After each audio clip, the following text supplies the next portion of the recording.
Hello everyone, क्या हाल चाल है। आज हम पढ़ेंगे हमारा 60वां चैप्टर एनसीपीसीआर। ये पीसीआर टेस्ट नहीं है, national commission for protection of child rights. अब क्या है, कैसे जरूरत पड़ी, एकदम से क्या सोचा गया।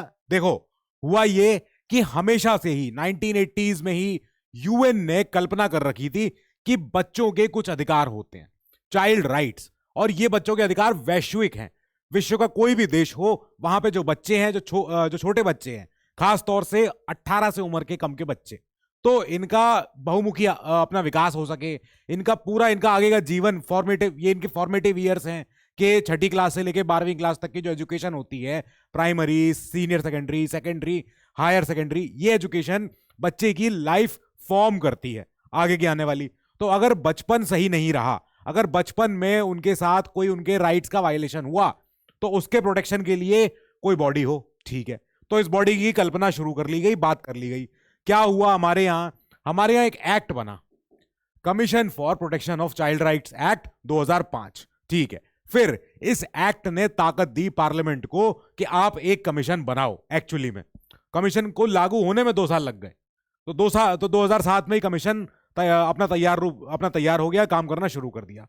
अब ऑफिशियल गैजेट में जब लिख दिया गया कि हाँ भाई कमीशन आ रहा है, कमीशन के काम निर्धारित होने वाले हैं, कमीशन अब काम करना शुरू कर रहा है, क्या क्या करेगा, प्रोटेक्ट करेगा, प्रमोट करेगा और रक्षा करेगा child rights in the country, ठीक है। इस एक्ट के अनुसार यहां पे चाइल्ड राइट्स का मतलब होता है वो सारे बच्चों के अधिकार जो अडॉप्ट किए गए हैं UN convention on the rights of children 20 नवंबर 1989। 1989 में ऐसे यूएन ने एक कन्वेंशन के तौर पे अडॉप्ट किया और एक्नॉलेज किया कि हाँ, कुछ राइट्स हैं जो वैश्विक स्तर पे सब बच्चों के होने चाहिए, चाहे बच्चा किसी विकासशील देश में हो, चाहे विकसित देश में हो, चाहे किसी पिछड़े देश में हो, पर बच्चों के कुछ अधिकार हैं। 11 दिसंबर 1992 को हमने भी उस कन्वेंशन को, जो ये कन्वेंशन था यूएन का, हमने उसको रेटिफाई कर लिया, ratified by the government of India on this date, ठीक है। यहां पे चाइल्ड का मतलब होता है human being below the age of 18 years, 18 से कम का बच्चा, नाबालिग। अब नाबालिग बच्चों के क्या अधिकार हैं, कैसे अधिकार होने चाहिए, मोटी मोटी समझ में आ रहा है। एजुकेशन मिले अच्छे से, कोई प्रेशर नहीं हो, खेलने कूदने को मिले, अपना मल्टी डायमेंशनल मल्टी फोल्ड विकास हो सके, उनको ऐसे सारे भरपूर मौके मिले, अपॉर्चुनिटी मिले कि जहां पे वो अपनी एजुकेशन ले सकें, अपने पूरे कैरेक्टर डेवलपमेंट कर सकें, कोई गलत शिक्षा ना मिले उनको ऐसी, और उनके साथ कोई अनहोनी या कोई ऐसी वारदात ना हो जो जो किसी बच्चे के साथ नहीं होनी चाहिए, ठीक है। अब इस कमीशन ने अपना फॉर्मेशन अपना होने के साथ ही काम करना शुरू कर दिया कि ठीक है साहब, अब हो गए, बात हो गई, तो अब करते हैं काम। कमीशन में क्या है, एक ऑटोनोमस बॉडी ऑफ कोर्स, और कमीशन एक स्टैट्यूटरी बॉडी है, मतलब एक अधिनियम, एक कानून के तहत बनाई गई है। संविधान में इसका जिक्र नहीं हुआ था, नहीं, तब नहीं सोच पाए, बाद में सोचा, ठीक है। अब ये काम करती है under the administrative control of MWCD, वही मिनिस्ट्री जो महिला एवं बाल विकास मंत्रालय होती है, ठीक है। अब ये commission deals with effective implementation of laws and programmes relating to children, ठीक बात है। इनको दे दिया गया कि अब ऐसे हम कोई कानून बनाए, राइट टू एजुकेशन हो, कोई पॉक्सो हो, कोई और एक्ट हो, तो इस एक्ट के तहत अगर बच्चों के हित में, बच्चों के लिए अगर कोई हम पॉलिसी, नीति कुछ भी ला रहे हैं, then you have to deal with this. Specific objectives कुछ कुछ निकल के आए कि to take cognisance and redress matters pertaining to violation of the rights of child. अगर किसी बच्चे का हनन हो रहा है, अब अगर किसी बच्चे को, अगर मम्मी उसके घर में बोले कि तू शाम को 6 बजे पढ़ाई क्यों नहीं करता है, तो इसका मतलब ये नहीं बच्चों के राइट्स का हनन हो गया, बच्चों के राइट्स जो है छीन लिए गए उनसे, कह रहे हम तो 6 बजे खेलने जा रहे थे, 6 बजे पढ़ने को बिठा दिया। नहीं, ये जरूरी है, पढ़ाई जरूरी है। अब ये भी ना हो कि खेलने ही नहीं दिया, 6-6 महीने हो गए, बच्चे ने कभी प्लेग्राउंड नहीं देखा, वो राइट्स का हनन है। पर ये हनन नहीं है कि शाम को 6 बजे तुम अपना लेक्चर देखो यूट्यूब पे और तुम्हें पढ़ना है, ठीक है, तो पढ़ेंगे ही वो तो। अब now to ensure that all laws, policies, programmes and administrative mechanisms are in consonance, मतलब बिल्कुल जैसे होता है ना, जैसे कॉन्सोनेंस माने क्या, कॉन्ग्रुएंट ट्राइंगल्स। कॉन्ग्रुएंट ट्राइंगल क्या होते हैं, जो बिल्कुल सेम होते हैं, जैसे एक दो ट्राइंगल है, एक ये और एक ये ट्राइंगल है। अब मैं कह रहा हूं कि ये साइड सेम है, ये साइड सेम है, दैट मीन्स दोनों के दोनों ट्राइंगल कैसे हैं, दोनों ये दोनों के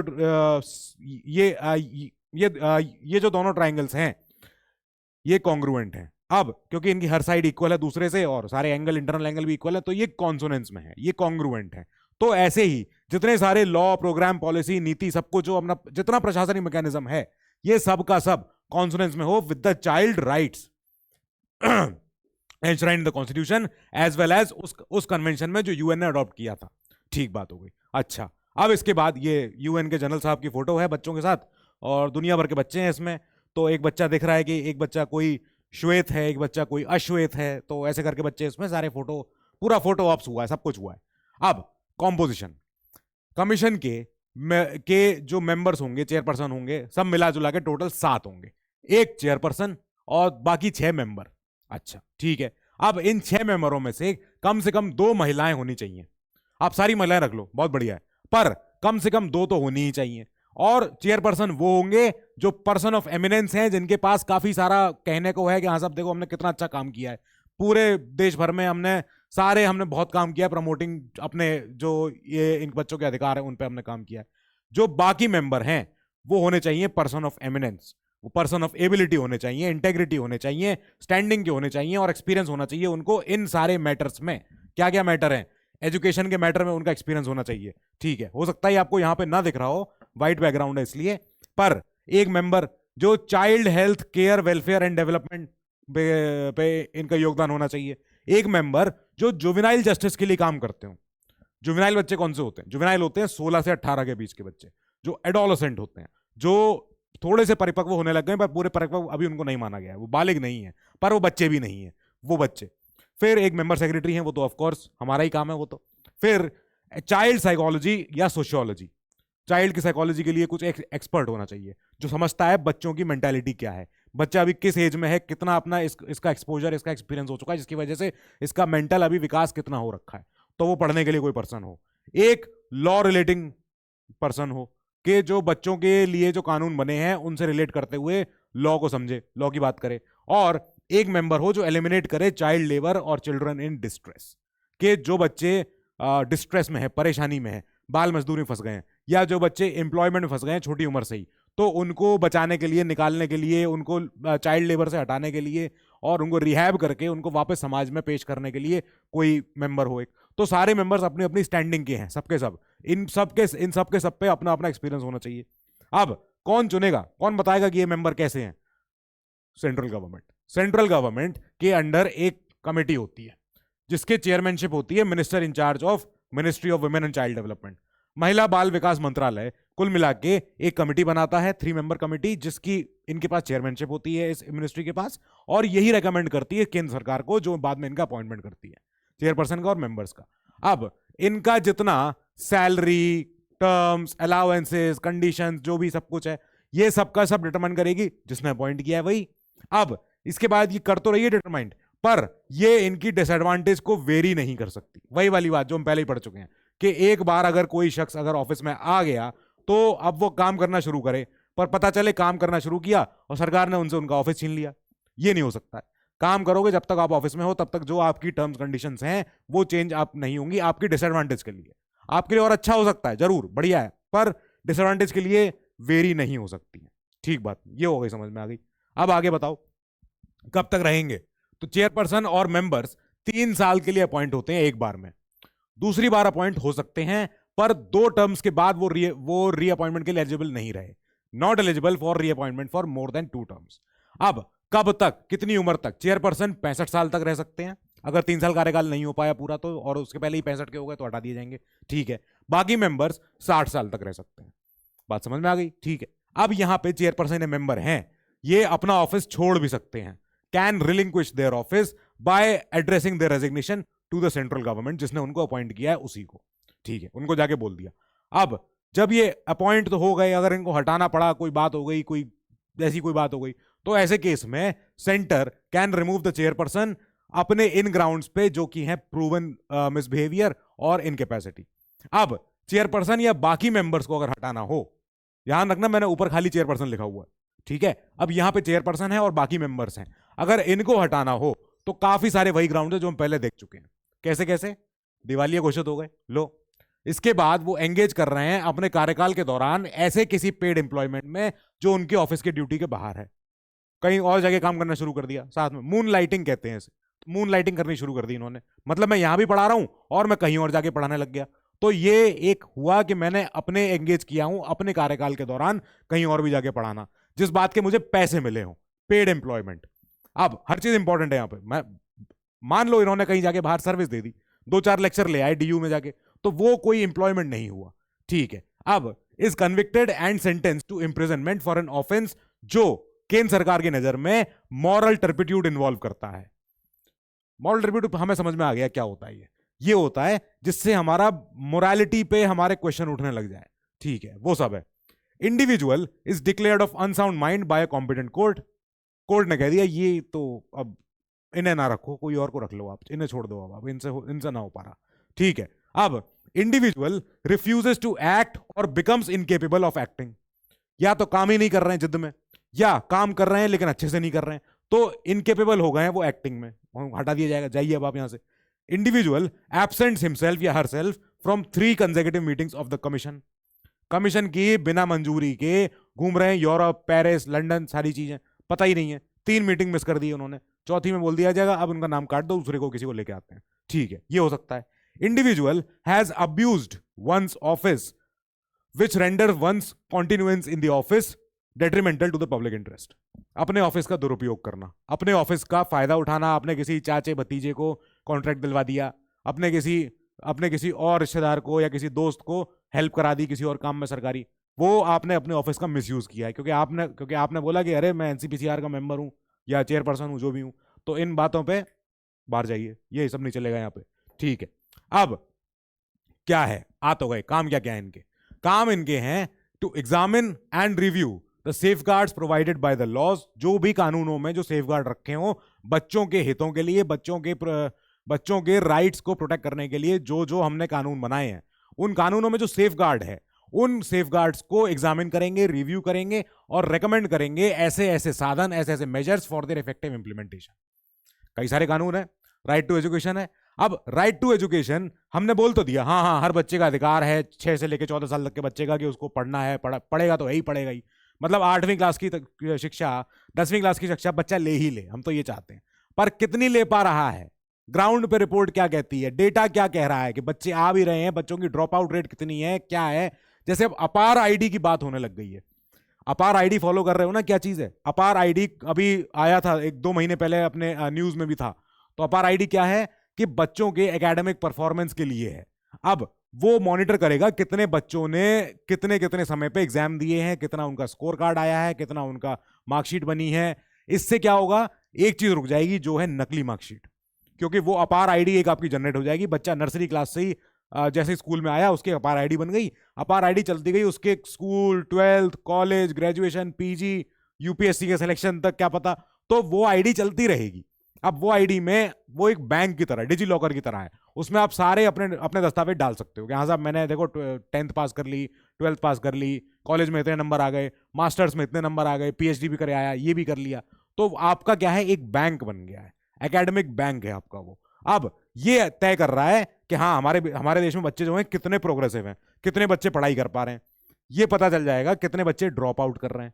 नर्सरी में क्लास में बच्चे का एडमिशन कराया था, अपार आईडी बनी, पता चला 5वीं के बाद उसका कोई रिकॉर्ड ही नहीं है वहां पे। कोई स्कूल से पूछा, हाँ वो तो छोड़ के चले गए, वो तो कब के। तो इसका मतलब क्या है कि बच्चों ने ड्रॉप आउट किया है। अब अगर आरटीई एक्ट के तहत अगर बच्चों को पढ़ना है और यहाँ पे पता चल रहा है कि बच्चे ड्रॉप आउट हो गए, तो ऐसे केस में हम क्या रेमेडी ला सकते हैं, क्या क्या और कर सकते हैं? मिड डे मील अच्छी कर दें, किताबें भिजवा दें, यूनिफॉर्म हटवा दें, लगवा दें, क्या करें कि बच्चे ड्रॉप आउट ना करें? ऐसे मेजर ही देख के बताएं क्या क्या और हो सकते हैं। ठीक, मैं खाली अभी आरटीई की बात कर रहा हूं, अभी पॉक्सो पे मैं आया ही नहीं हूं।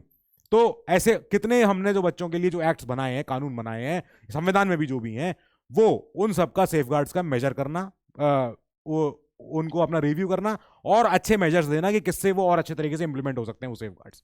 ठीक है, अब सेंटर को अपनी रिपोर्ट भेजना एनुअली तो देनी ही देनी है, and such other times as the commission deems it fit, जब हम देना चाहें और भी, reports upon the working of those safeguards, कि ये सेफगार्ड कितने अच्छे से काम कर पा रहे हैं, ये रही रिपोर्ट उसकी। लो अब पढ़ो जरा इसे, देखो इसमें क्या कितनी सच्चाई लिखी है, ये सारी बात। Inquire into violation of child rights and recommend initiation proceedings in such cases. जहां जहां पे चाइल्ड राइट्स का वायलेशन का पता लगा उसकी इंक्वायरी करना और रेकमेंड करना ऐसे ऐसे प्रोसीडिंग का initiation to the concern authority in such cases. ठीक है, examine all factors that inhibit the enjoyment of rights of children affected by so and so experiences. क्या क्या? Terrorism, communal riots, violence, natural disaster, domestic violence, HIV AIDS से पीड़ित बच्चे, trafficking, maltreatment, torture, exploitation, pornography, prostitution, इन सारे ऐसे जो चक्करों में बच्चे फंस गए या जिस तरीके से अनफॉर्चुनेटली बच्चे इनमें किसी तरह से इसके विक्टिम निकले, तो ऐसे बच्चों की हेल्प करना, बस कुल मिला के। And recommend appropriate remedial measures, कि क्या हो सकता है अच्छे से, क्या और इनके लिए बेहतर हम अब कर सकते हैं। Now to look into the matters relating to child in need of special care, कौन कौन से बच्चे जिनको स्पेशल केयर चाहिए, and protection of these children in distress, marginalised and disadvantage children, children in conflict with law, juveniles, children without family, children of prisoners. कई बच्चे होते हैं जिनके माता पिता चले गए जेल, अब बच्चा बेचारा कहाँ जाए, दादी बूढ़ी है, दादा है नहीं, या ये प्रॉब्लम है, पड़ोसी ये नहीं करता है, चाचा रखना नहीं चाहते हैं, ऐसे बच्चे भी हैं।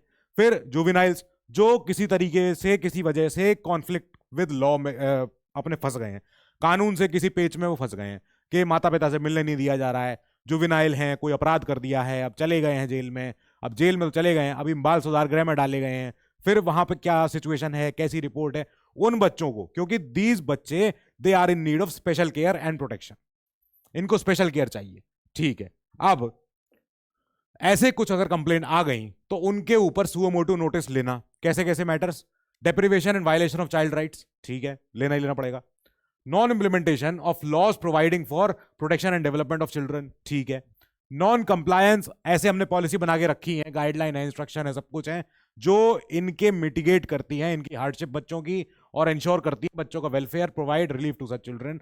अगर ऐसी पॉलिसी हमने बना के रखी है पर उनका नॉन कंप्लायंस हुआ, उनकी फॉलो ही नहीं हो रही है, अथॉरिटी फॉलो ही नहीं कर रहे हैं, पुलिस को पता ही नहीं है, या पुलिस प्रशासन शासन किसी को नहीं मालूम है, तो ऐसे केस में ऐसे केसों को सुओ मोटो संज्ञान लें और बाद में उसकी कंप्लेन को फिर पढ़ें, देखें क्या होना है, और फिर इसके बाद इनको एप्रोप्रिएट अथॉरिटी को दे देना।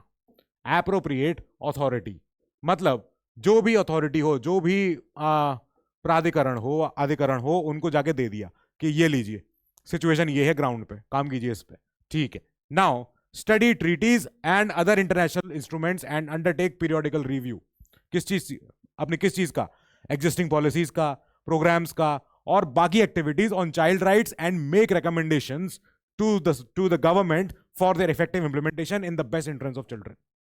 बाहर की ट्रीटी पढ़े आए, दूसरे कॉलेजेस में, आउटसाइड इंडिया यूनिवर्सिटीज में जाके रिसर्च करके आए, पढ़ के आए, समझ के आए कि चाइल्ड राइट्स पे और क्या क्या नई बातें हो सकती हैं जो बच्चों के हितों में, आज के मॉडर्न जमाने में, AI इंटरनेट के युग में बच्चों के लिए क्या बेहतर है, वो करवा दिया गया, ठीक है। अंडरटेक एंड प्रमोट ऐसे research in the field of child rights, ठीक है, बहुत अच्छी बात। Now spread child rights literacy, के बच्चों के जो अधिकार हैं उनकी समझ लोगों तक पहुंचाना, उनकी नॉलेज बच्चों में, लोगों में बांटना कि भाई आपके अधिकार हैं। जैसे यूएस में आप देखते हो, यूएस में अगर एक बच्चे को कोई अगर स्कूल में टीचर या प्रिंसिपल मारता है तो उस पर CPS आ जाती है, चाइल्ड प्रोटेक्शन सर्विसेज, CPS होती है, वो आ जाती है वहां पर, लेके चली जाती है बच्चे को, और उसको तो पनिश करती है जो वायलेटर होता है। तो बच्चों के अधिकार वहां पे बच्चों को बहुत ज्यादा पता है। बच्चा कहता है मम्मी से भी कि अगर हाथ लगाया तो सोच लो, मैं अभी CPS बुला लूंगा। मम्मी कहती है अच्छा, इंडिया हो तो पता चले कौन सी CPS बुलाएगा, ठीक है। तो अगर ऐसे कोई अगर कोई हमारे पास नॉलेज है तो पब्लिक से साझा करें उसको, सोसाइटी को बताएं, एंड अवेयर करें लोगों को ऑफ दीज सेफगार्ड्स, कि भाई सेफगार्ड्स है बच्चों के। ऐसा बात नहीं है हर किसी छोटू को दुकान पे लेके तुम काम नहीं करा सकते हो, वो छोटू नहीं है, वो छोटू बच्चा है जिसको अपना एजुकेशन चाहिए, जिसको अपना एक नया आगे जीवन बढ़ाना है और अपने फैमिली को इस गर्त में से निकालना है जहां वो आज है। तो ठीक है, available for protection of these rights through publications, media, अपने और सेमिनार करवा लो, अदर अवेलेबल मीन्स, जिस भी तरीके से हम बच्चों के लिए जो जो हमने राइट्स बनाए हैं वो लोगों तक पहुंचवा पाए। बोर्डिंग, ये सारी होर्डिंग, बैनर, फ्लैक्स, प्रिंटिंग सब लगवा दिया, दीवारों पे लगवा दिया, पोस्टर चिपकवा दिए, सेमिनार करवा लिए, और कोई अपने पब्लिक मीडिया में फैलवा दी बात, या इंस्टाग्राम पे, टेलीग्राम पे, सोशल मीडिया पे बात फैलाई कि देखो बच्चों के अधिकार हैं, जरूरी हैं, होने भी चाहिए, ठीक है। फिर इसके बाद आगे गए, क्या है और कुछ, इंस्पेक्ट या कॉज टू बी इंस्पेक्ट, या तो खुद जाके तहकीकात करें या तहकीकात करवाएं कि जाके करो जरा तहकीकात। कहां पे? एनी जुवेनाइल कस्टोडियल होम, जहां पे बाल सुधार गृह जिन्हें कहते हैं, तो जुवेनाइल कस्टोडियन होम जहां पे बच्चे रहते हैं, और अदर प्लेस ऑफ रेसिडेंस और institution meant for children under the control of centre या स्टेट या किसी और अथॉरिटी के अंडर, जहां भी वो है, वेयर चिल्ड्रन आर डिटेन्ड, जहां बच्चों को रोका जाता, बच्चों को वहीं रखा जाता है for the purpose of treatment, reformation और protection, and take up with these authorities for remedial action. कि हमें दिक्कत दिख रही है, बाल सुधार गृह में किताबें ही नहीं है, किताबें छोड़ो वहां पे साइकोलॉजिस्ट नहीं है, वहां पे कोई इनका कोई टीचर नहीं है, ये नहीं है, और बच्चों के लिए कोई प्लेग्राउंड नहीं है, तो ऐसी ऐसी ऐसी रिपोर्ट्स को सीधे भेजो अब जो इनको स्टेट की अथॉरिटीज को कि सर प्रॉब्लम हो रही है, ये नहीं चलेगा यहाँ पे। ठीक है, अब to perform such other functions जो it may consider necessary for the promotion of child rights. ठीक है, गुड, वेरी गुड। अब कमीशन जब इतने सारे फंक्शन निभा रहा है, तो कमीशन ये नहीं कर सकता है कि उस मैटर में घुस जाए जहां पे जो ऑलरेडी पेंडिंग है बिफोर एन एससीपीसीआर। जैसे एनसीपीसीआर पढ़ रहे हैं हम, तो नेशनल के साथ स्टेट्स भी हैं। इसी सीपीसीआर एक्ट के तहत हमारे पास एनसीपीसीआर भी आया और एससीपीसीआर भी आया और चिल्ड्रंस कोर्ट भी आई है। तो जो एससीपीसीआर में या किसी और स्टैट्यूटरी कमीशन के अंदर अगर कोई ऑलरेडी पेंडिंग केस चल रहा है, तो उसमें बीच में टांग ना अड़ाए, बस हम ये कहना चाह रहे हैं यहां पे। ठीक है, गुड। फिर इसके बाद क्या क्या पावर आई? पावर, जब ये कोई इन्वेस्टिगेशन कर रहे होते हैं, किसी मैटर की सुनवाई कर रहे होते हैं, they have the power of a civil court in respect of ऐसे मैटर्स। कैसे कैसे?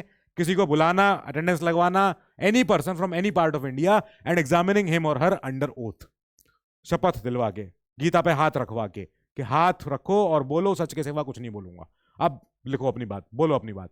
फिर इसके बाद रिक्वायरिंग द डिस्कवरी एंड अपना प्रोडक्शन ऑफ एनी डॉक्यूमेंट, किसी भी डिपार्टमेंट से, किसी भी अथॉरिटी से, किसी भी प्राइवेट पर्सन से भी, कि जरा वो लेके आना डॉक्यूमेंट जो बच्चे के यहाँ, जो हमने बच्चा आपके छुड़वाया था, ये करवाया था, क्या हो रहा बच्चे के साथ, जरा दिखाए। फिर इसके बाद रिसीविंग एविडेंस ऑन एफिडेविट्स, अगर आप कह रहे हो कि बच्चे की हिफाजत करोगे, शपथ पत्र पर लिखो कि अगर नहीं की तो फिर कोर्ट केस चलेगा। ठीक है। Requisitioning any public record from any court और ऑफिस, के बच्चे कह रहे थे आपके यहाँ आके कि हम इस टीचर कंप्लेन करना चाह रहे हैं, या ये टीचर जो है परेशान करता है, ये टीचर ऐसे गलत काम करता है, तो हम इसकी कंप्लेन करना चाह रहे थे। कहाँ है वो कंप्लेंट? आपने लिखी? हाँ हाँ लिखी है। हाँ तो लाओ दिखाओ, हम देखें जरा क्या लिखी है। फिर issuing summons for the examination of witnesses and documents, कि किसी भी चश्मदीद को, गवाह को, सबूत को बुलाना है, बुलवा लाओ, ले आओ। तो ये सारी सिविल कोर्ट की पावर है जो इस समय इनके पास होती है जब ये कोई चाइल्ड राइट्स का मैटर इन्वेस्टिगेट कर रहे होते हैं। ठीक है, ये बात आ गई। फिर वर्किंग, अब कमीशन जब काम कर रहा है तो काम करते करते ये क्या क्या और बातें सोच सकते हैं। कैसी कैसी बात? Recommend to the concern government या authority the initiation of proceedings, के प्रोसीडिंग शुरू करो इस फलाने व्यक्ति के खिलाफ जो कि गलत आदमी है, जो बच्चों के साथ गलत दुर्व्यवहार करता है, जैसे भी बात है, फॉर द प्रोसिक्यूशन और सच other suitable action against the concern person. कोई भी पर्सन हो, चाहे सरकारी चाहे गैर सरकारी, उसके खिलाफ प्रोसीडिंग शुरू हो सकती है।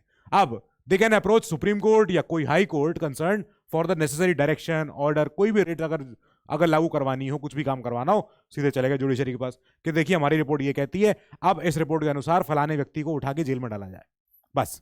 ठीक है, फिर सुप्रीम कोर्ट इधर अपना या हाई कोर्ट अपना इधर ऑर्डर ले सकती है, दे सकती है। And recommend to the concerned government or authority the grant of necessary interim relief to the victim। कोई विक्टिम है, कोई पीड़ित है जो ह्यूमन ट्रैफिकिंग का शिकार है, बच्चा है छोटा सा, ले गए उसको कहीं दिल्ली से, नोएडा से उठा के और लेके चले गए बिहार में, जाके बेच दिया बच्चे को। तो अब वो बच्चा बेचारा, वो उसको बेचा गया है, ह्यूमन ट्रैफिकिंग हुई है उसके साथ। अब ऐसे बच्चे को इंटरिम रिलीफ चाहिए, उसको चाहिए पहले उसके माता पिता से मिलवाओ, बाकी बातें सब बाद में। अभी कोई उसे पुलिस में, थाने में नहीं जाना, कोई उसे बाल सुधार गृह में कहीं नहीं जाएगा, पहले वो माता पिता के पास जाएगा, तब उसके बाद आगे कार्रवाई जो शुरू करनी करवा लेना बाद में, पहले इंटरिम रिलीफ दो उसको जो पीड़ित बच्चा है। अब कमीशन इतने सारे काम करने के बाद अपनी रिपोर्ट देता है, एनुअल या special report to the central government. Central government को रिपोर्ट देते हैं, सेंटर के पास अब जिम्मेदारी है, रिपोर्ट तो आ गई है, अब इस रिपोर्ट को टेबल करना है पार्लियामेंट में करेंगे दोनों हाउसेस में। वहां पे इस रिपोर्ट के साथ जाएगा वही मेमोरेंडम जिसमें लिखा होता है कि हमने इनके जो रिकमेंडेशन दिए थे, 5 में से 5 मान ली, या 5 में से 3 मानी है, 2 नहीं मानी। 2 क्यों नहीं मानी बताओ, क्यों नहीं मानी?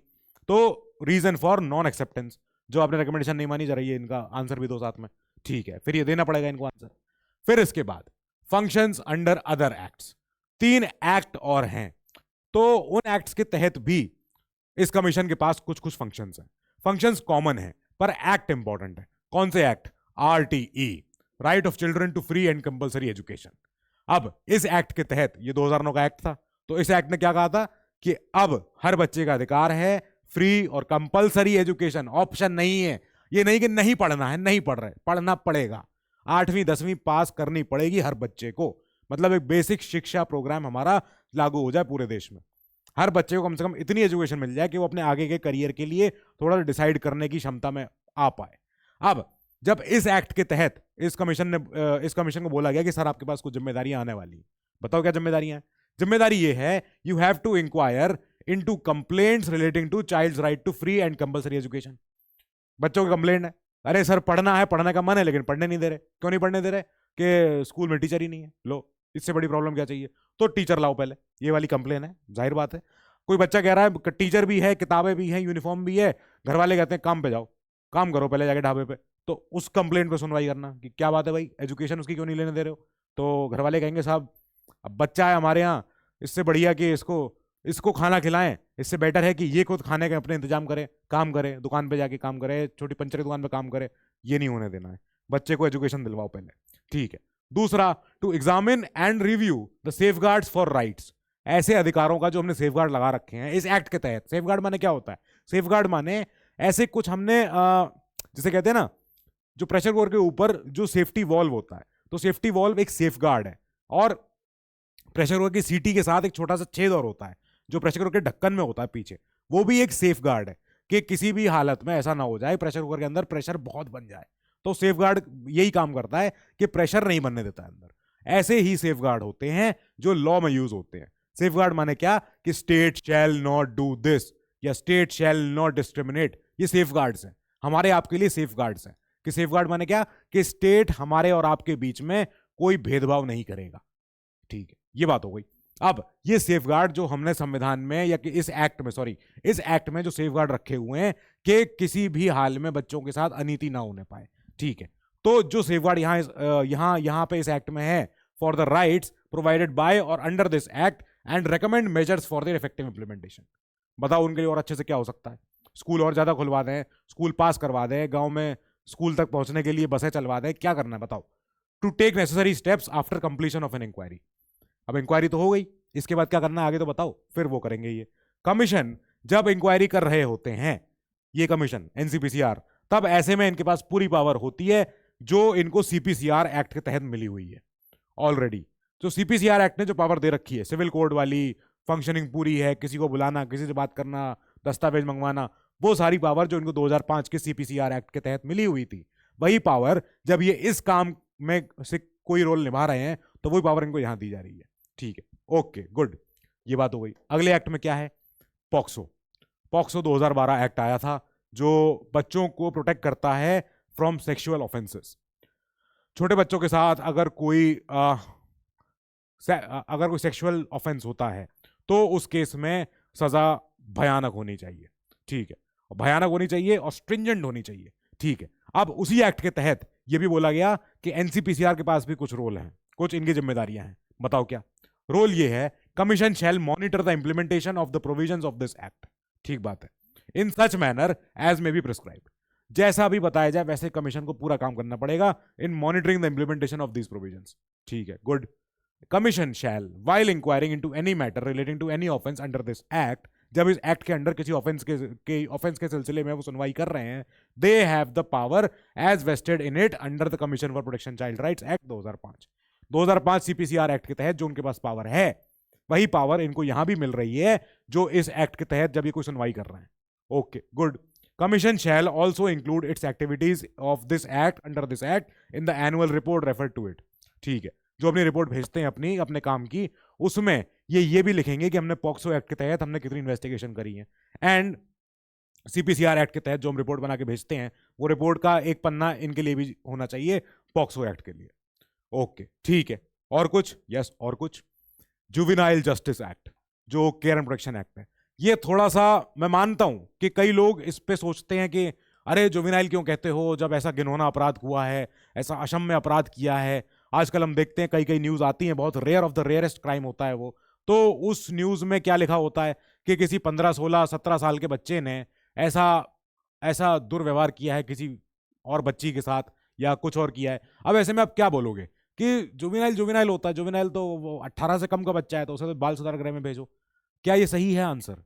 इस पे बहुत बड़ा साइकोलॉजिकल फिलोसॉफिकल क्वेश्चन है, लीगल क्वेश्चन भी है, मॉरल क्वेश्चन भी है कि हम कैसे डिसाइड करें कि कहाँ पे लाइन खींची जाए, कहाँ कहाँ पे माना जाए कि बच्चा अब बालिग है, या बच्चे ने अब जो काम किया है, जो कृत्य किया है, ये एक सीनियर, एक एडल्ट की तरह हम इसको ट्रीट करेंगे। हम इसको एक, जिसे कहते हैं कि हम अब ये माइनर नहीं है, अब ये मेजर एक एडल्ट है, हम इसको उस तरीके से अब इस बच्चे को ट्राई करेंगे।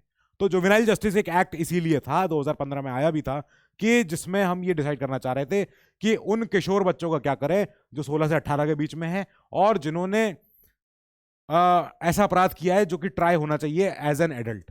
ठीक है, अब जब इस एक्ट के तहत इनको कुछ पावर दी गई एनसीपीसीआर को, तो इनको बोला गया कि आपको भी वही काम कर रहे हैं, monitor the implementation of the provisions of this act in such a manner as prescribed. ठीक है, कमीशन जब इंक्वायरी कर रहा होगा ऐसे किसी मैटर में जो इस एक्ट से रिलेट करता है, तब आपके पास वही सारी पावर है जो आपको सीपीसीआर एक्ट के तहत मिली हुई है। ठीक है, फिर इसके बाद commission shall also include its activities of this act in its annual report. जो इनकी एनुअल रिपोर्ट जाती है उसमें इस एक्ट के तहत इन्होंने जो इन्वेस्टिगेशन किया हुआ है उसकी भी एक्टिविटी सारी लिखो, सबको सारा ब्यौरा दो, लिख के दो। ठीक है, देंगे। तो अब इसके बाद चले हम नेशनल से आगे बढ़ के स्टेट्स में।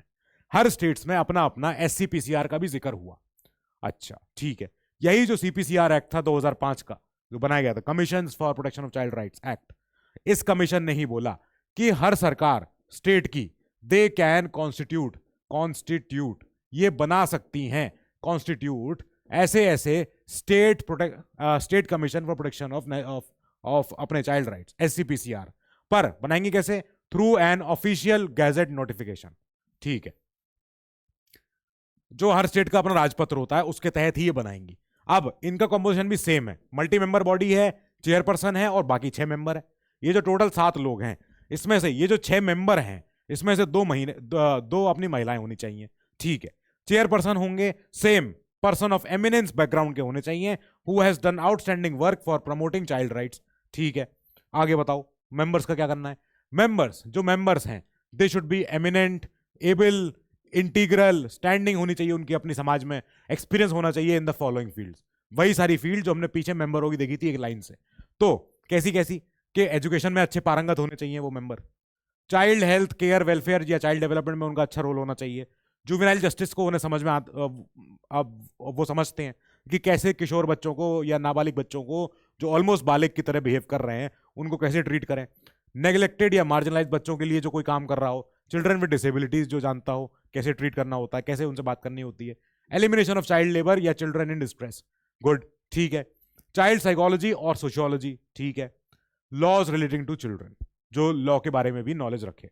अब ये काफी सारे स्टेट्स के अपने अपने हैं, जैसे ये है मिजोरम का, ये है अपना आंध्रा का, ये है अपना आसाम का, और ये है गोवा का, और ये है महाराष्ट्र का। अपना अपना स्टेट्स का सबका अपना अपना एससीपीसीआर रेडी है। ठीक है, कईयों का तो है। अब फिर आगे गए हम, कौन अपॉइंट कर रहा है? अगेन स्टेट सरकार अपॉइंट करती है चेयरपर्सन और मेंबर्स को।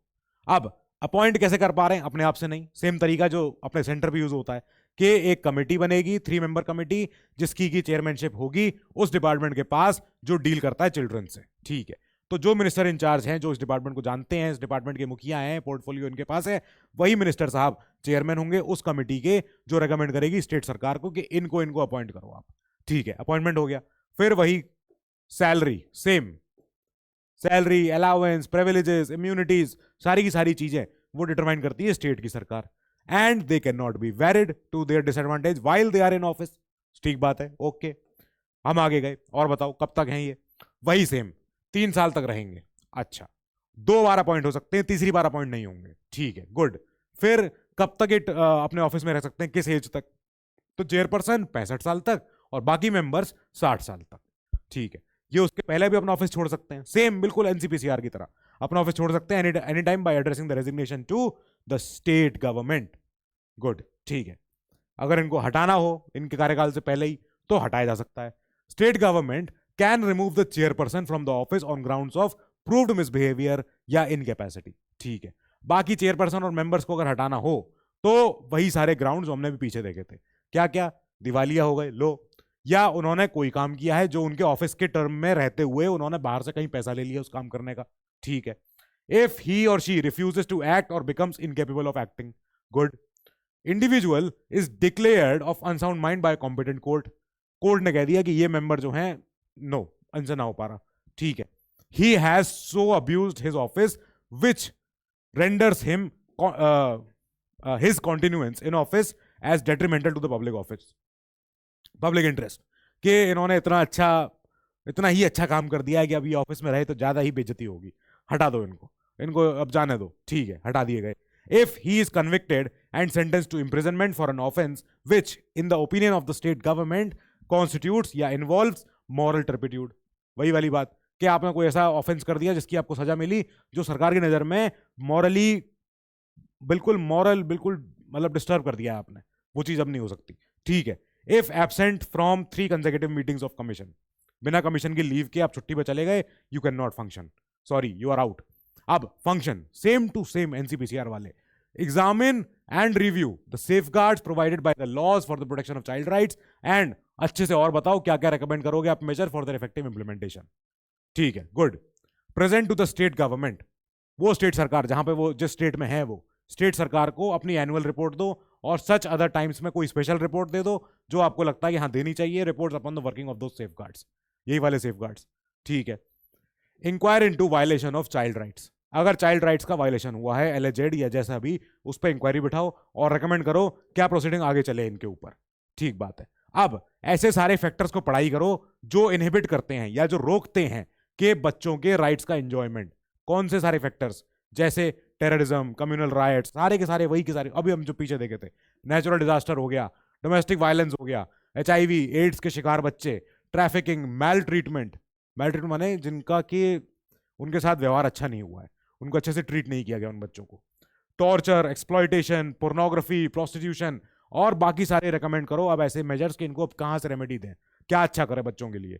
Look into the matters relating to the children in need of special care and protection including कौन से बच्चे, children in distress, marginalised and disadvantage children, यानी जो बच्चे हमारे मेन स्ट्रीम सोसाइटी के सेक्शन में बिल्कुल कोने में बैठते हैं, उन बच्चों की भलाई करनी है, उन बच्चों के बारे में सोचना है. Children in conflict with law, जो बच्चों के साथ कुछ लॉ का पेच फंस गया है.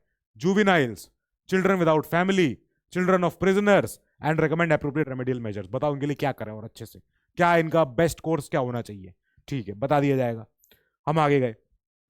क्या और कोई कंप्लेन आई? हाँ आई. Look into complaints and take suo motu, अपने ऐसे कोई नोटिस अपने आप संज्ञान में लो अगर कोई ऐसा मैटर हुआ है.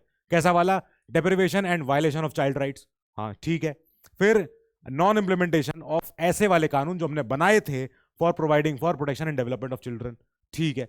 अगर वो कानून का पालन नहीं हुआ है या कानून बने सब कुछ हुआ पर कानून से कंप्लायंस नहीं हुआ, पुलिस अथॉरिटी प्रशासन को पता ही नहीं है, वही वाली बात, सेम बात वही जो हमने पीछे देखी थी अभी के अभी. फिर SCPCR को भी पढ़ाई करनी है, study treaties and other international instruments, और आप ऐसे पीरियोडिकल रिव्यू लो हमारे एग्जिस्टिंग हमारे सिस्टम का, पॉलिसीज का या प्रोग्राम्स का और बाकी एक्टिविटीज का on child rights and make recommendations कि क्या बेस्ट इंटरेस्ट है बच्चों के लिए, कैसे कैसे हम उनका इफेक्टिव इंप्लीमेंटेशन और करा सकते हैं. ठीक है. Undertake and promote research in the field of child rights, बच्चों के अधिकार में और कोई अगर नई रिसर्च हो रही है, नई PhD हो रही है, नए पेपर्स आ रहे हैं निकल के, नए लोग अपने आर्टिकल लिख रहे हैं तो उसकी आप स्टडी करो. ठीक है. फिर spread child rights, again child rights की लिटरेसी, चाइल्ड राइट्स की नॉलेज, बच्चों को प्रमोट, जो बच्चों के अधिकार हैं वो अवेयरनेस समाज में प्रमोट करो, फैलवाओ. कैसे फैलाओगे आप? Through publications, through media, through seminar, कोई और माध्यम से, किसी भी तरीके से जो अवेलेबल मीन्स है आपके, उनके तहत आप हर जगह. और ये पता ही क्वेश्चन आपसे इंटरव्यू पूछा जाएगा, ये पूछा जाएगा आपसे कि आपको क्या लगता है कि हम कैसे और इफेक्टिवली लोगों को जागरूक करें. तो जनरली क्या होता है ना, बहुत इसका बेस्वाद आंसर होता है कि हाँ सर वेबसाइट पे लगा देंगे, हम नोटिस बोर्ड पे चस्पा कर देंगे, लगा देंगे, यहाँ पे बच्चे लोग अपने आप पढ़ लेंगे. कौन पढ़ता है? कौन देखता है? कभी आपने अपनी कॉलोनी का ही नोटिस बोर्ड देखा है? कभी जाके कॉलेज में कितनी बार नोटिस बोर्ड देखा था अपना? जाके नहीं देखते थे हम. कहाँ, हाँ ठीक है लगा हुआ, कोई पढ़ता ही नहीं जाता. तो आप कैसे करोगे कि लोगों के दिमाग तक आप एंट्री ले पाओ कि हमारे पास ऐसे ऐसे हमने सेफ गार्ड लगा रखे थे, ऐसे ऐसे एक्शन थे हमारे पास, पर लोगों को नॉलेज ही नहीं है, जागरूक ही नहीं है, किसी को कोई पता ही नहीं है. तो ऐसे में आपका आंसर यूनिक होना चाहिए, आपका आंसर इनोवेटिव होना चाहिए एंड कॉस्ट इफेक्टिव भी होना चाहिए. ऐसा नहीं कि हमने पूरा इंस्टाग्राम पे पूरा एड में भर दिया हर जगह इतना ही खर्चा कर दिया, डंप कर दिया अपना पैसा एड ही एड में, क्या फायदा, सरकार किस बात की है फिर। तो ये सारे क्वेश्चन होंगे। अब कोई और, हाँ, इंस्पेक्ट और कॉज टू बी इंस्पेक्टेड, या तो खुद तहकीकात करो या तहकीकात करवाने भेजो किसी को, कि एनी जुवेनाइल सेंटर पे जाओ आप, जहां पे भी जुवेनाइल कस्टडी जहां पे होती है, बाल सुधार गृह कहते हैं उसको, तो जुवेनाइल अपने कस्टडी में जाके वहां पे उस सेंटर पे जाके देखो कि हाँ भाई यहाँ पे कैसा सिस्टम है, यहाँ पे कैसे बच्चे रहते हैं, कैसे बंक बेड कितने हैं, खटमल तो नहीं है, या लाइट आती है कि नहीं, सनलाइट अच्छी, सीलन तो नहीं है, बीमारियां तो नहीं फैल रही हैं, वो सब सारी चीजें।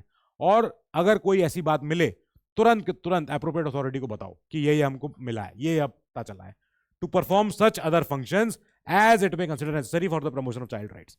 जो इनको लगे कि हाँ ये ठीक है, ये हमें करना चाहिए, ये हम करेंगे, और कर देंगे, ये बिल्कुल करेंगे। फिर हम चले आगे, क्या पावर है इनके पास, वही पावर जो एनसीपीसीआर के पास है।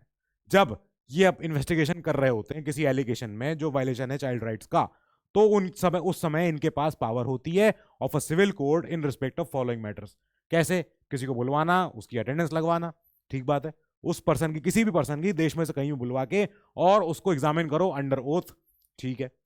फिर requiring the discovery and production of any document, ठीक है। फिर रिसीविंग एविडेंस ऑन एफिडेविट्स, शपथ पत्र पे लिखवा लिया हाथ से कि अब लिख के जाओ या साइन करके देखो कि अब से नहीं करोगे ऐसा, ठीक है। Requisitioning any public record from any court और ऑफिस, गुड, ठीक है। Issuing summons for the examination of witnesses and documents, करवा दिया, ये भी करवाएंगे, ठीक है। आगे बताओ, आगे गए हम इनकी वर्किंग पे, सेम वर्किंग वैसी चल रही है। Recommend to the state government, अब स्टेट में ही हम, या ऐसी other authority the initiation of proceedings for prosecution या such other suitable action against the concern person. कोई भी फलाना पर्सन हो, चाहे कोई किसी बच्चे का पिता क्यों ना हो, चाहे कोई सरकारी अफसर हो जो मान लो ब्लॉक एजुकेशन ऑफिसर है, तो उसको जाके बोल दिया कि तुमने एजुकेशन नहीं पहुंचवाई बच्चों को 5वीं क्लास के 6ठी क्लास के बच्चों को अभी अलजेब्रा नहीं आती है, यानी कि तुमने गलत तरीके से एजुकेशन फैलवाई है अपने अपने अपने जिले में, और तुम पे एक्शन होगा। तो कुछ भी हो सकता है इसमें। फिर they can approach supreme court, they can approach high court concern for the necessary directions. कोई भी नई डायरेक्शन, कोई नई रूलिंग चाहिए हो, जुडिशरी चाहिए हो, जुडिशरी प्लीज इस पे जरा हमारा हेल्प करो आप, ठीक है। Recommend to the state government और authority for the grant of necessary interim relief to the victim, जो भी कोई विक्टिम है, ठीक है। अब एससीपीसीआर वही काम करेगी, अपनी रिपोर्ट सबमिट करती है, अपनी स्पेशल रिपोर्ट देती है टू द स्टेट सरकार, गुड, ठीक है। स्टेट सरकार इसको डालेगी अपने स्टेट की विधानसभा में, ठीक है। रिपोर्ट के साथ क्या जाएगा, वही मेमोरेंडम, ये बताते हुए कि हमने इनके रिकमेंडेशनों को माना है, और अगर 2 दिन रिकमेंडेशन नहीं मानी है तो क्यों नहीं मानी है उसका एक्सप्लेनेशन दो, नॉन एक्सेप्टेंस का, गुड, ठीक है। आगे गए हम चिल्ड्रंस कोर्ट पे।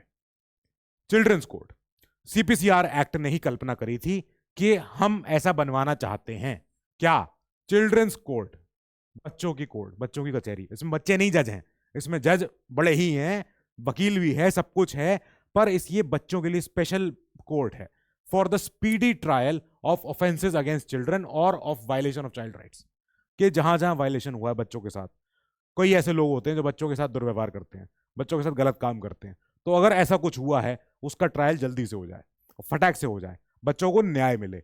अब यहां पे स्टेट सरकार ही ऐसे कोई कोर्ट बना सकती है in consultation with conference with CJ of that high court, of that state की हाई कोर्ट, ठीक है। अब स्टेट सरकार क्या करती है, setting up of childrens court. अब कहां कहां पे, may specify at least a court in the state, या तो पूरे स्टेट में एक कोर्ट हो जाए बच्चों की, ठीक है, या हर जिले में each district a court of session to be called children's court. जैसे आपके जिले में सत्र न्यायालय जो है, ठीक है, सत्र न्यायालय है, जिला सत्र न्यायालय होता है, बड़ा सा होता है, वहां पे डिस्ट्रिक्ट जज बैठते हैं, वहां सेशन जज बैठते हैं, सीजेएम बैठते हैं, वहां पे एडीजे फर्स्ट या जज फर्स्ट क्लास सेकंड क्लास जज होते हैं। तो इनमें से बोल दिया कि जो एडीजे सेकंड हैं, ये एडीजे सेकंड चिल्ड्रंस कोर्ट में बैठा करेंगे, सेशन कोर्ट के अंदर ही। तो सेशन कोर्ट में बहुत सारे चेंबर होते हैं जजेस के, अब उसमें से एक को डेजिग्नेट कर दिया है कि हाँ JM1 जो है, ये जुडिशियल मैजिस्ट्रेट क्लास 1, ये चिल्ड्रंस कोर्ट की काम करेंगे, ठीक है, बोल दिया गया। अब वो फलाने शख्स, वो फलाने जज अब चिल्ड्रंस कोर्ट के चेंबर में जाके बैठा करेंगे, ये उनको ड्यूटी लगा दी गई।